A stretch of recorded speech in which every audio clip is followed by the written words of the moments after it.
Hello दोस्तों, आप लोग कैसे हो। आशा करते हैं कि अच्छे होंगे, खुशहाल होंगे और आप लोग अपनी पढ़ाई में मन तन से लग गए होंगे। आज मैं बहुत ही महत्वपूर्ण रचनाएं लेकर आया हूँ। इतना महत्वपूर्ण है कि आप भी पढ़ने के बाद वाह वाह कहने से नहीं चुकेंगे। तो आइए आज हम उन 23 महत्वपूर्ण बहुविकल्पी प्रश्नों को देखने का प्रयास करते हैं और उसको समझने का प्रयास करते हैं। पहला है, हालावाद किसकी रचना है। ऑप्शन ए कह रहा है हरिवंश राय बच्चन की। ऑप्शन बी कह रहा है सुमित्रा नंदन पंत की। ऑप्शन सी कह रहा है महादेवी वर्मा का। ऑप्शन डी कह रहा है सूर्यकांत त्रिपाठी निराला की। तो बता दें प्यारे बच्चों कि जो हालावाद है यह हरिवंश राय बच्चन की रचना है। इस प्रकार ऑप्शन ए सही होगा। आइए हम देखते हैं दूसरा क्वेश्चन। कठिन काव्य का प्रेत किसे कहा जाता है। ऑप्शन ए कह रहा है बिहारी लाल को। ऑप्शन बी कह रहा है केशव दास को।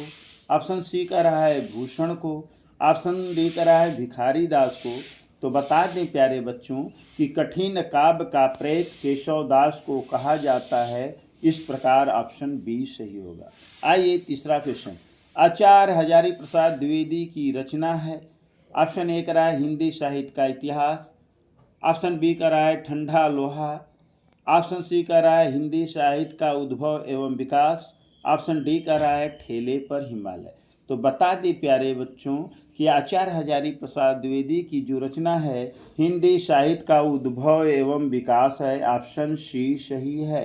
यह एक ऐतिहासिक पुस्तक है। आइए अगला देखते हैं प्यारे बच्चों। प्रोफेसर नामवर सिंह की रचना है। ऑप्शन ए कह रहा है कामायनी। ऑप्शन बी कह रहा है साकेत। ऑप्शन सी कह रहा है छायावाद की प्रवृत्तियाँ। ऑप्शन डी कह रहा है इनमें से कोई नहीं। तो बता दें प्यारे बच्चों कि प्रोफेसर नामवर सिंह की जो बहुत ही प्रसिद्ध रचना है छायावाद पर, छायावाद की प्रवृत्तियाँ। इस प्रकार ऑप्शन सी सही है। आइए अगला क्वेश्चन देखते हैं प्यारे बच्चों। मैथिली शरण गुप्त की रचना है। तो ऑप्शन ए कह रहा है गोदान। ऑप्शन बी कह रहा है पृथ्वीराज रासो। ऑप्शन सी कह रहा है यशोधरा। ऑप्शन डी कह रहा है कामायनी। तो बता दें प्यारे बच्चों कि मैथिली शरण गुप्त की जो रचना है यह यशोधरा है। इस प्रकार ऑप्शन सी सही होगा। आइए अगला क्वेश्चन हम देखते हैं प्यारे बच्चों। महादेवी वर्मा की रचना है। कह रहा है देवशिखा। ऑप्शन बी कह रहा है झरना। ऑप्शन सी कह रहा है पल्लव। ऑप्शन डी कह रहा है वीणा। तो बता दें कि महादेवी वर्मा की सुप्रसिद्ध रचना देवशिखा है, जिस पर इनको अवार्ड भी मिला है। आइए आगे देखते हैं। सातवां है द्विवेदी युग का प्रवर्तक माना जाता है। ऑप्शन के ए का रहा है श्याम सुंदर दास को। ऑप्शन बी का रहा है प्रताप नारायण मिश्र को। ऑप्शन सी का रहा है बालकृष्ण भट्ट को। ऑप्शन डी का रहा है महावीर प्रसाद द्विवेदी को। तो द्विवेदी युग का प्रवर्तक महावीर प्रसाद द्विवेदी को माना जाता है। इस प्रकार ऑप्शन डी सही होगा। आइए अगला क्वेश्चन देखें प्यारे बच्चों। तार सप्तक में कुल कितने कवि होते हैं। आपसे पूछा है कि तार सप्तक में कवियों की संख्या कितनी होती है। तो ऑप्शन ए कह रहा है 6 कवि होते हैं।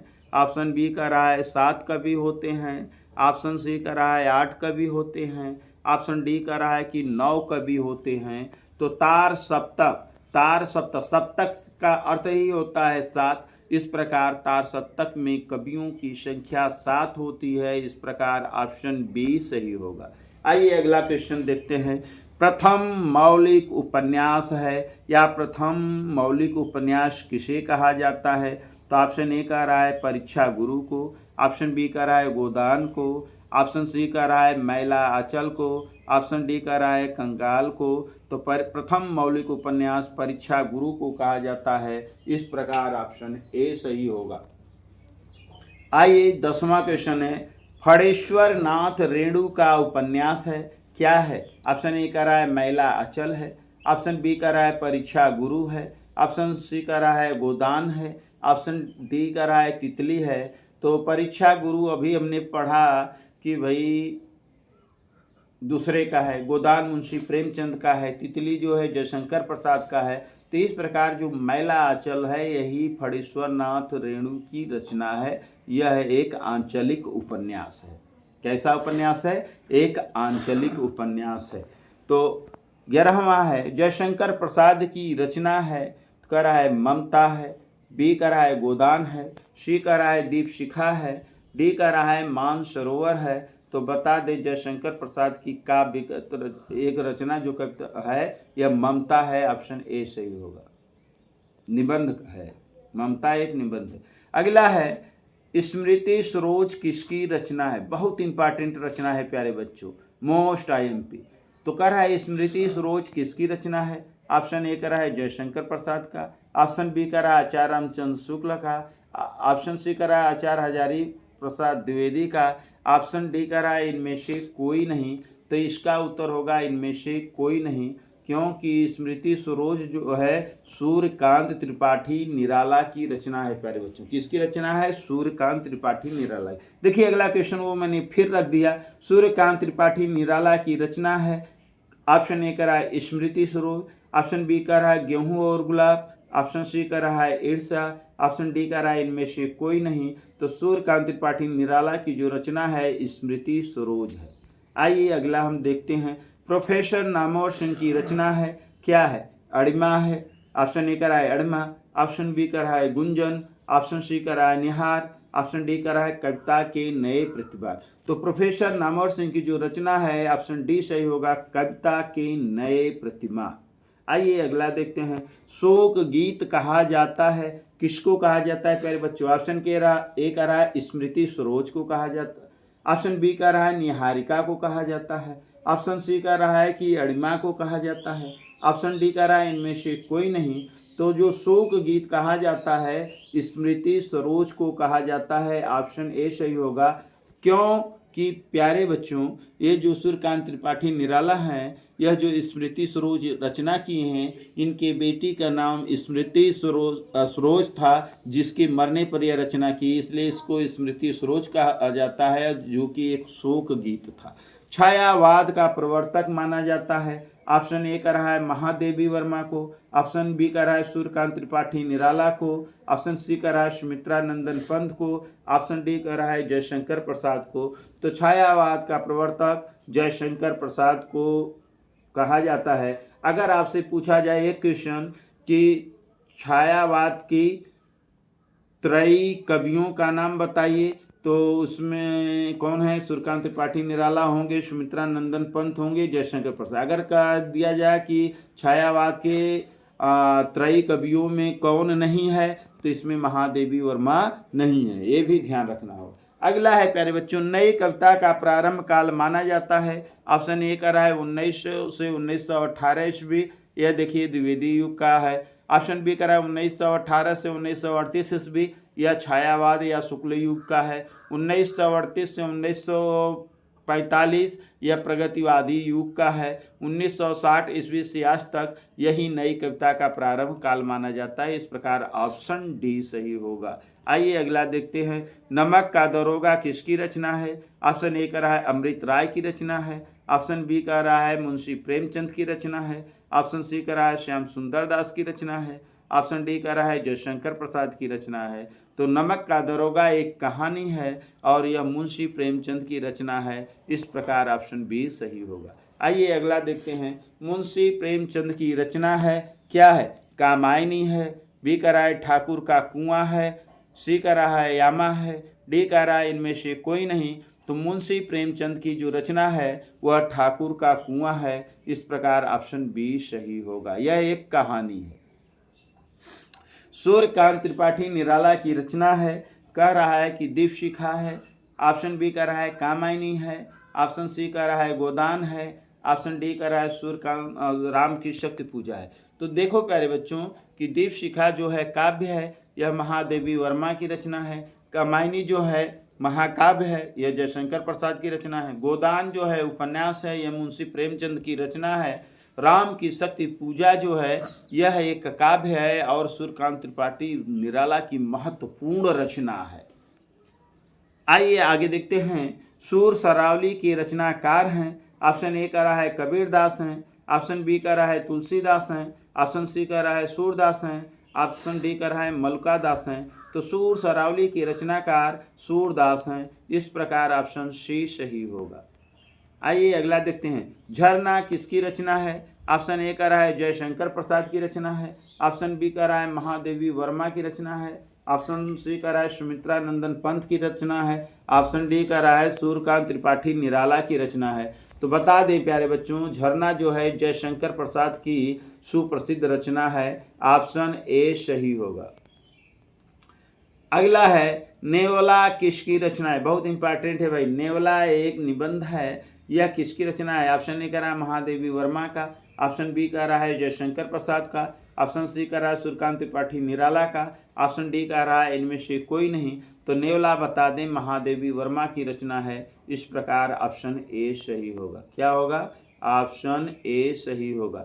आइए अगला क्वेश्चन देखते हैं, हिंदी साहित्य जगत की प्रथम कहानी है। तो ऑप्शन ए कह रहा है क्या इंदुमती है, ऑप्शन बी कह रहा है क्या ममता है, ऑप्शन सी कह रहा है नमक का दरोगा है, ऑप्शन डी कह रहा है ठाकुर का कुआं है। तो बता दें प्यारे बच्चों कि हिंदी साहित्य जगत का प्रथम कहानी इंदुमती को माना जाता है। इस प्रकार ऑप्शन ए सही होगा। आइए देखते हैं, बड़ी बहू किसकी रचना है। तो ऑप्शन ए कह रहा है जयशंकर प्रसाद की रचना है, ऑप्शन बी कह रहा है महादेवी वर्मा की रचना है, ऑप्शन डी कह रहा है मुंशी प्रेमचंद की रचना है, ऑप्शन डी कह रहा है इनमें से कोई नहीं। तो बड़ी बहू जो है मुंशी प्रेमचंद की रचना है। इस प्रकार ऑप्शन सी सही होगा। अगला क्वेश्चन है, बहुत इंपॉर्टेंट क्वेश्चन है प्यारे बच्चों, पुष्ट मार्ग का जहाज कहा जाता है। ऑप्शन ए कह रहा है तुलसीदास को कहा जाता है, ऑप्शन बी कह रहा है चतुर्भुज दास को कहा जाता है, ऑप्शन सी कह रहा है नाभादास को कहा जाता है, ऑप्शन डी कह रहा है सूरदास को कहा जाता है। तो बता दें प्यारे बच्चों कि पुष्ट मार्ग का जहाज जो है सूरदास को कहा जाता है। मोस्ट इंपॉर्टेंट क्वेश्चन है प्यारे बच्चों, ऑप्शन डी सही होगा। आगे देखते हैं, किसकी काव्य रचनाओं को कछुआ छंद कहा जाता है। ये भी मोस्ट इंपॉर्टेंट क्वेश्चन है प्यारे बच्चों कि किसके काव्य रचनाओं को कछुआ छंद कहा जाता है। तो यहाँ कह रहा है ऑप्शन ए सुमित्रा नंदन पंत की रचना को, ऑप्शन बी कह रहा है सूर्यकांत त्रिपाठी निराला की रचना को, ऑप्शन सी कह रहा है महादेवी वर्मा की रचना को, ऑप्शन डी कह रहा है जयशंकर प्रसाद की रचना को। तो बता दें प्यारे बच्चों कि जो कछुआ छंद है यह सूर्यकांत त्रिपाठी निराला की रचना को कहा जाता है।